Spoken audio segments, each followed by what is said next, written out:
What's up guys? Ayan, I found a video made by Lazy Peon. It's been how many years? It's been 2 years. It is 2.6 M views. Although it's old video, but it looks like interesting.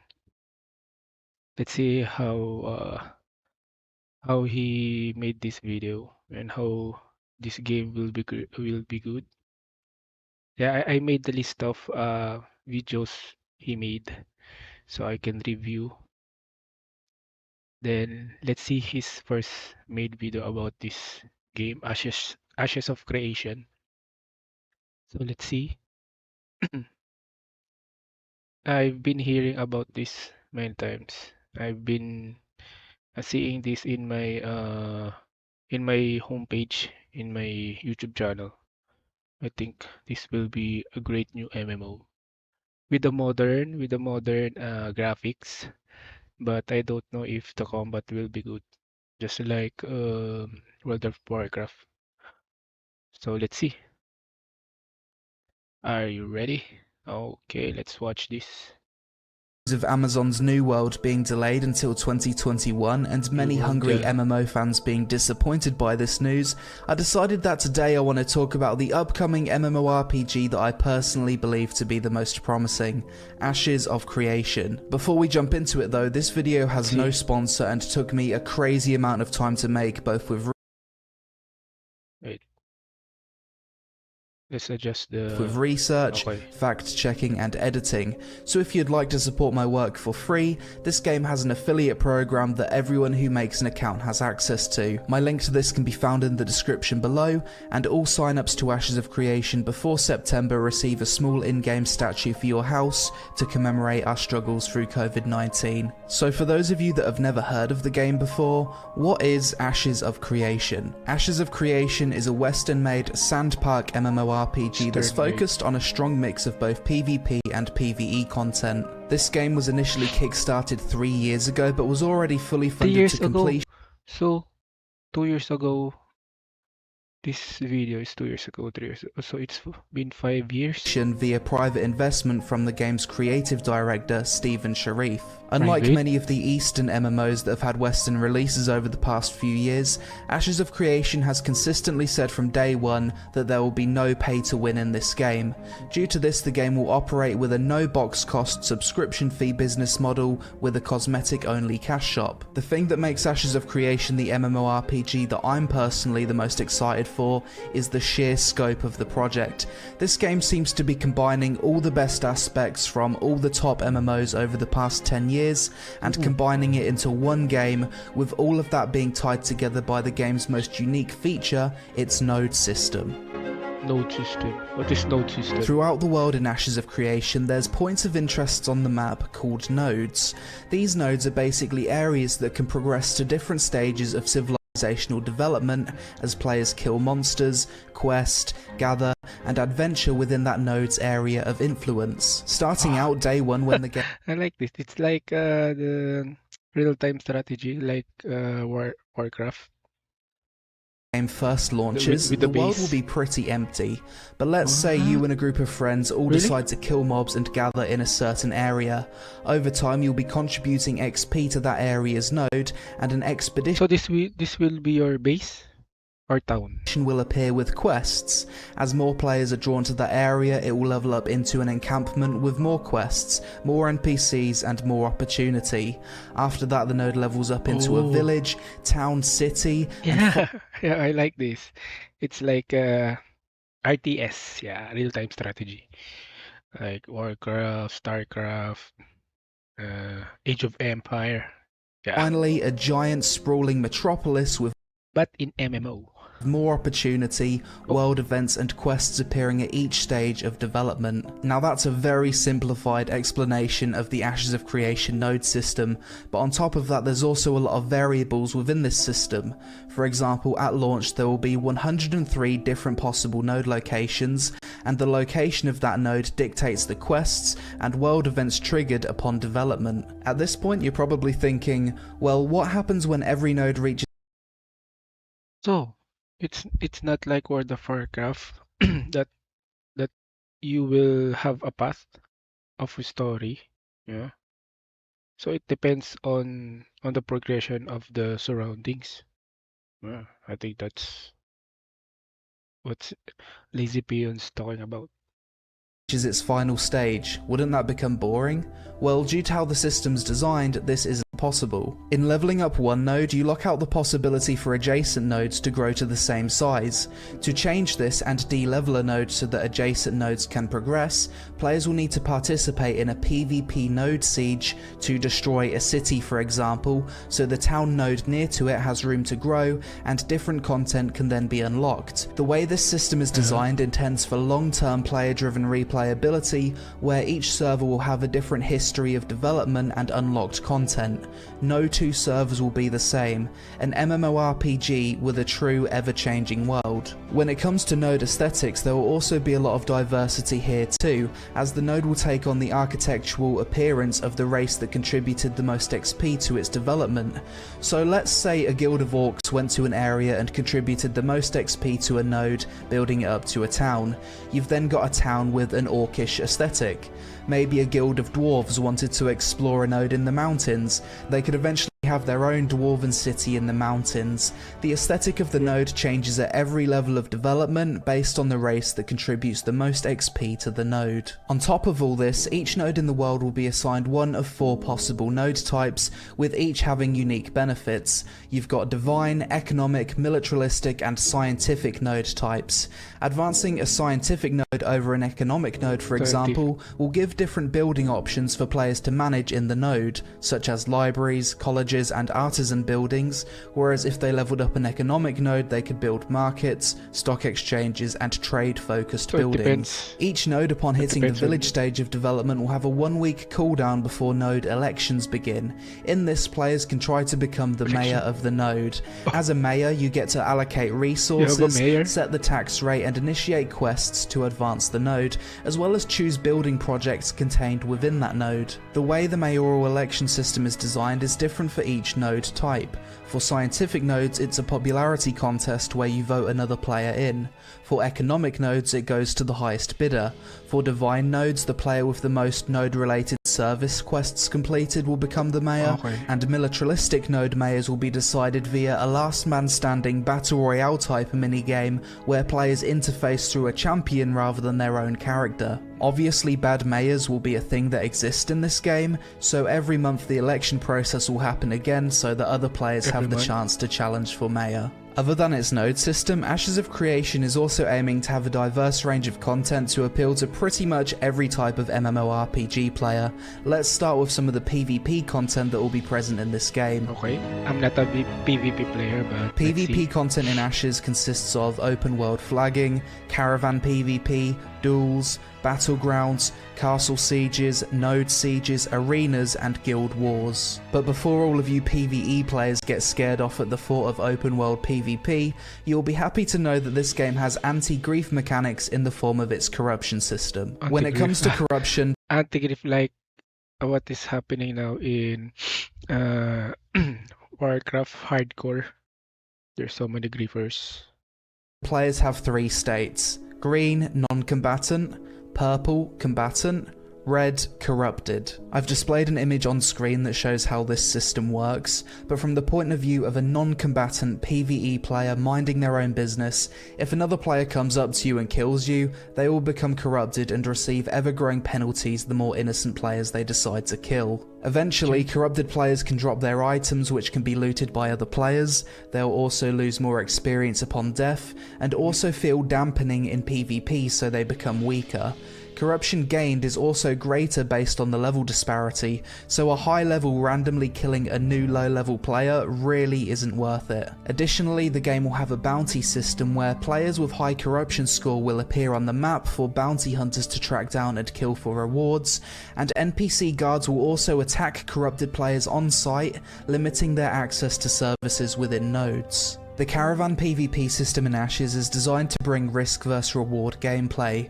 Due to storage being localized to each node and different areas of the map having easier or harder access to certain resources, players will need to transport goods between nodes via caravans. When a caravan is spawned, it will create a moving open world PvP zone.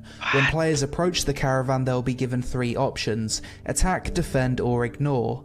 Caravans can transport goods from more than one player at a time, and I can imagine this system alone will bring about the existence of mercenary guilds who attack caravans or defend them when paid by other players. Castle Sieges will be a monthly event in which guilds can fight in a 250 vs 250 battle to take control of one of the 5 castles in the world. Node Sieges are different to Castle Sieges and are the catalyst for change in the world. Node Sieges can last up to 2 hours. If a node is successfully defended, it can't be attacked for a certain period of time in relation to the level of that node. A village, for example, can't be attacked for another 20 days, whilst a metropolis cannot be attacked for 50 days if successfully defended. Additionally, once a node siege is declared, there's a period of time where many services in the node are shut down in preparation for war. For a village siege, there's 2 days notice, and for metropolis, there's 5 days notice. These node sieges can only be declared within a certain period of the server's prime time to give everyone a chance to attend. If a node siege is successful, the node is reset to 0, and players with resources stored in that node will lose some of those resources, and real space player housing will also be destroyed. Guild Wars are another separate PvP system in Ashes of Creation, which basically allows guilds to declare war on each other and receive certain objectives to meet a victory condition. This system isn't fully fleshed out as of making this video, but it seems like a more in-depth version of what Black Desert Online currently has, with objective-based components mixed into it too. Guilds can be at war against multiple other guilds at the same time, and Guild Wars operate outside of the game's corruption PvP flagging system. I think duels, battlegrounds and arenas are fairly self-explanatory features that Ashes of Creation will have that we all like to see in MMOs, but overall when it comes to the PvP content this game will have, it sounds like everything I've ever wanted in an MMO, from the risk vs reward of the caravan system, to node sieges being the catalyst for change in the world, to the prestige of your guild owning one of the 5 castles on the server. It seems like this game has PvP content for everyone from casual to hardcore and everything in between.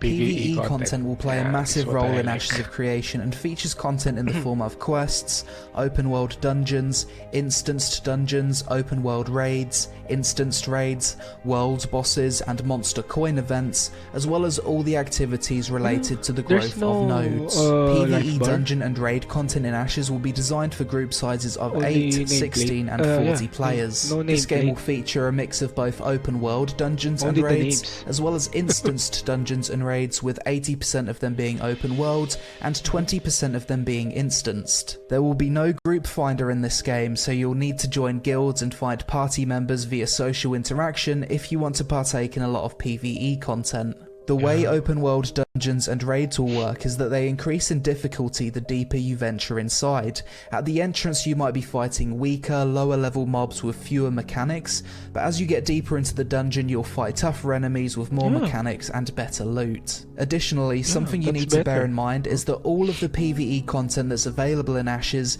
depends on the location of the nodes that the community decides to develop. One server may have access to completely different raids and dungeons to another server, purely because their nodes develop differently in different locations. So unlike other MMORPGs, the endgame PvE content really isn't a linear progression. It can't be a linear progression because different raids and dungeons will be locked or unlocked depending on where nodes are developed and what stage they're at. So in a way, it could also be in a PvE player's best interest to participate in a PvP node siege to reset the node that unlocks a certain raid, so that another node can then be developed which unlocks a different raid. A fun, unique piece of PvE content that I think a lot of people will enjoy in Ashes is its monster coin system.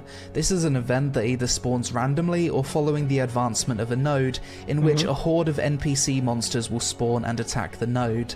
During this time, players can use an item called a monster coin, which they can receive as a rare drop in game, to turn into a monster and assist the NPCs in attacking the node against other players. During a monster coin event, the node can't be destroyed, but buildings, services and NPCs can be disabled for a period of time. Quests in Ashes of Creation are divided up into three categories: events, tasks, and narrative quests. Events are things that happen in Ashes as a result of the development of the world. Successfully completing an event will have positive consequences such as buffs, and failing events will have negative consequences such as natural disasters or node services being unavailable for a period of time. Tasks are quests without excessive amounts of text and story around them, such as collect X resources to help build a blacksmith for the node. And narrative quests are more traditional story quests that can be personal to your class, race, or the region of the world you're in, with some of these story arcs being locked behind further development of the nodes. Roleplay content. If I was a role player, Ashes of Creation is without a doubt the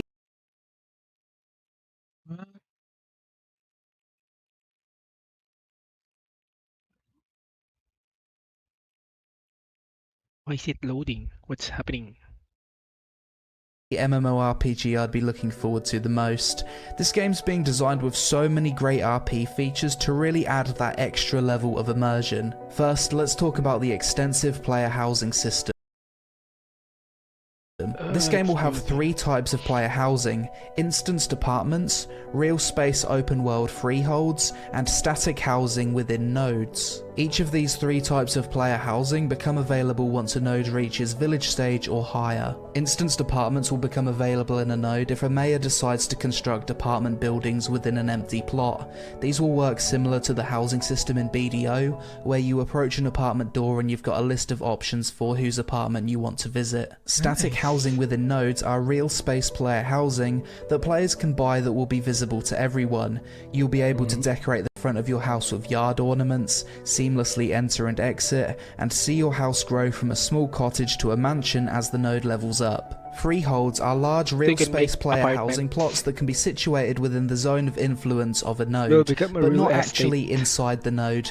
Think of static housing as buying a townhouse that grows in size over time with the node, but freeholds as owning a set size plot of land in the countryside. Freeholds are roughly half an acre in size, and due to limited space in the world, players can only own one of these per account, whereas apartments and in-node housing are limited to one per server. There's many buildings you'll be able to place on your freehold, such as a blacksmith, stables, and other stuff related to crafting, role-playing, and other life skill-related content players might want to partake in. Each of these three forms of player housing will allow players to decorate them with furniture, some of which is functional, others just cosmetic, and when a node's destroyed, players will lose their housing. However, a template will be mailed to them so they can quickly load the layout of their housing hassle-free when they eventually find a new home. As with every good roleplay MMO, Ashes of Creation will feature a wide range of races.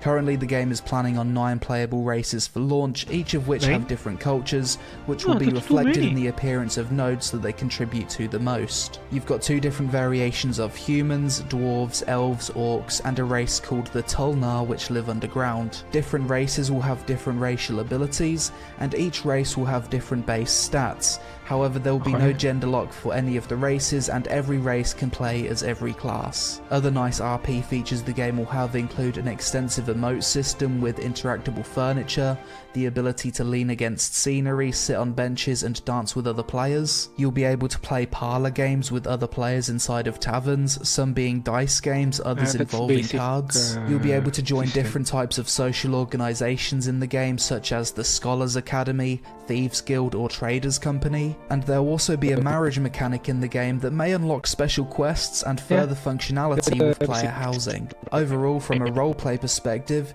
it seems as though there's going to be more than enough choices and customization in Ashes of Creation that each player's journey in this game will be completely unique, and it will also have all the immersive social elements that can help bring people together in an MMO.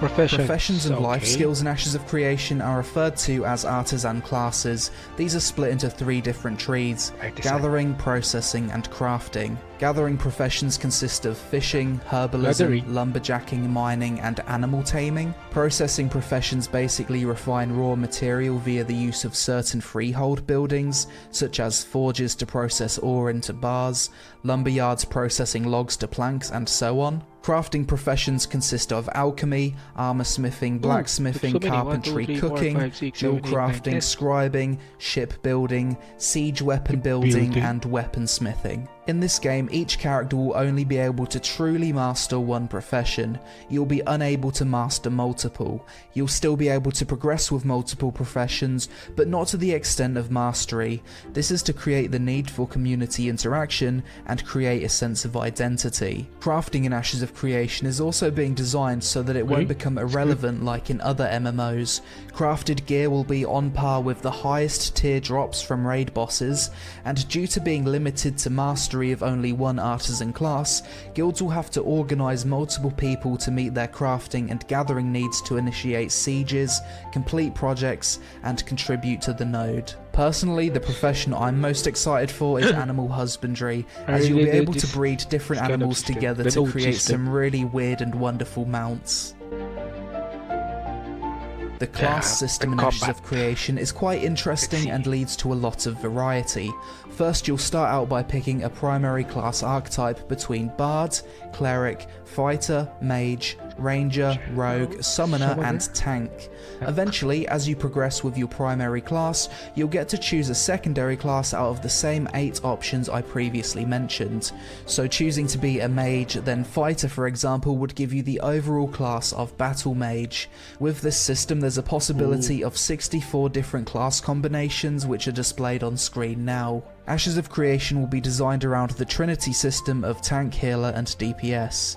You will not be able to change your class's primary role, however with some effort you will be able to change your secondary role. Weapons and armor will not be class locked, but some classes will obviously be more efficient with certain types of armor and weapons. And when it comes to the game's combat system, it will use a tab target action combat hybrid system. The way this system will work is that each class will have 2 categories of skills: tab target skills and action combat style skills. Players can choose to have up to 75% of either tab targeting abilities or 75% action combat abilities, but not 100% either way. Personally, the way I'd imagine this system will play out will be something close to Guild Wars 2 or Arcade. However, the action combat side of this combat system is still in development as of making this video, so it's hard to say how the complete system will actually feel. Yeah, the combat feels, how's the combat When feel? starting out in Ashes of Creation, you'll first make your character, choose your primary class, then you'll be given the choice to spawn at one of 4 divine gateways in the world.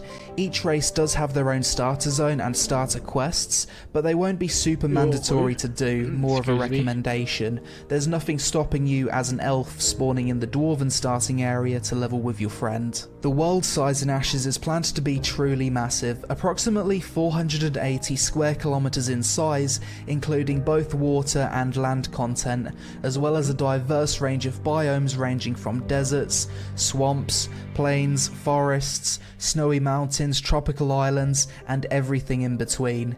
This game will be fully open world and also features underground zones known as the Underrealm. Ashes of Creation will feature an in-game viewable world map, however starting out much of it will be covered in a fog of war until areas have been explored and uncovered. Additionally, there will be some zones in the world that will experience all 4 seasons, which will bring about their own events, buffs, debuffs, and farming challenges. Seasons will rotate once each week, with a full 4-season rotation passing by every 4 weeks. When it comes to the leveling, the max level will be 50, and it will take roughly 45 days of playing 4 to 6 hours per day for the average player to level from 1 to 50. So definitely more on the hardcore side of things in that regard. Unlike a lot of modern MMOs, flying mounts will be extremely rare in Ashes of Creation. That's achievable only for guild leaders that own one of the game's 5 castles, the mayor of Metropolis nodes, and through legendary limited time dragon eggs that players might obtain from a world boss. It's unlikely there will ever be more than 10 players per server with temporary access to flying, and when you consider that each server will have a population of between 8 to limited 10,000 players, for seeing them will be really players. epic. It's also worth mentioning that fast travel will be extremely limited in this game, as the developers want distance to matter. The only form of fast travel that will be possible is if a scientific node reaches the Metropolis stage. At this point, players can construct a building that offers fast travel only to nodes within the Metropolis's zone of influence. But that's pretty much it for my basic explanation of what Ashes of Creation is without going super in-depth on stuff. So you will walk. Next I want to talk about why I believe this is the most exciting upcoming MMORPG, and why this game isn't just a pipe dream, rather something many people, including myself, will be testing with no NDA before the end of this year. First of all, it goes without saying, after everything I've just explained about the game, it will be the most ambitious fantasy MMORPG ever attempted. The game will truly have something for everyone. It's not just a PvP MMO or a PvE MMO, it's a genuine PvX MMO that has pretty much everything. Usually when a new MMORPG is announced and they talk about their plans when it comes to game design, it's always vague. There's a ton of question marks on many core systems, and it doesn't take long before players can look at the ideas of the developers and straight up say, this is a bad idea, this won't work.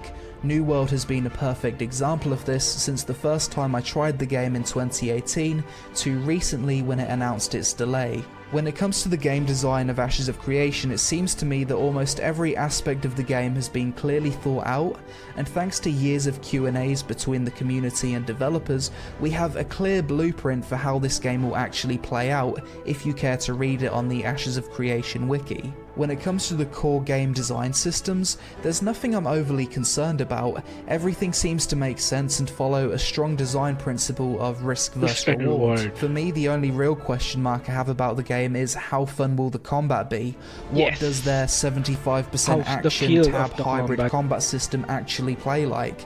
I think if they can nail that and just follow the blueprint for this game until completion, it will be a guaranteed success. Ashes of Creation is primarily a privately funded MMORPG made by an MMO fan frustrated by the direction of the genre, who was extremely successful in business earlier in life.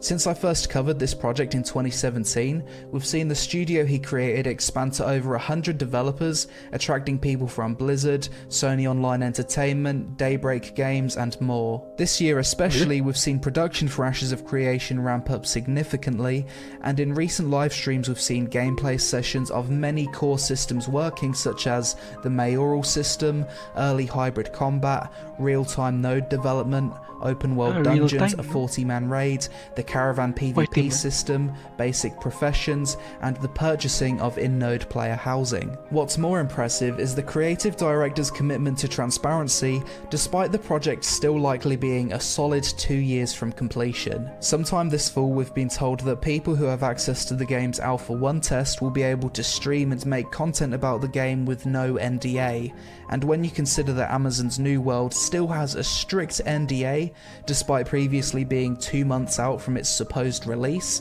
to me shows a lot of confidence in a product. Now, all of that's not to say that Ashes of Creation hasn't had its problems or drama surrounding its development, because it certainly has.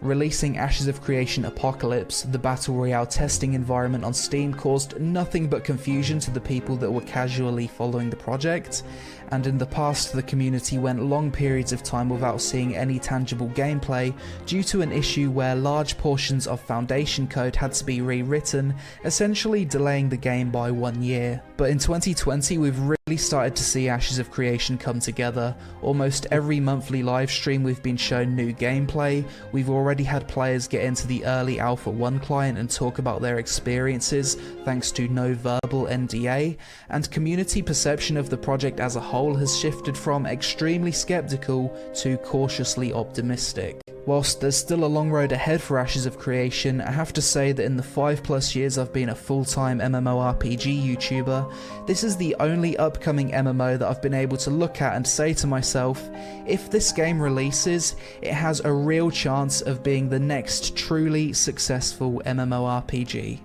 Thanks for watching. I really hope so.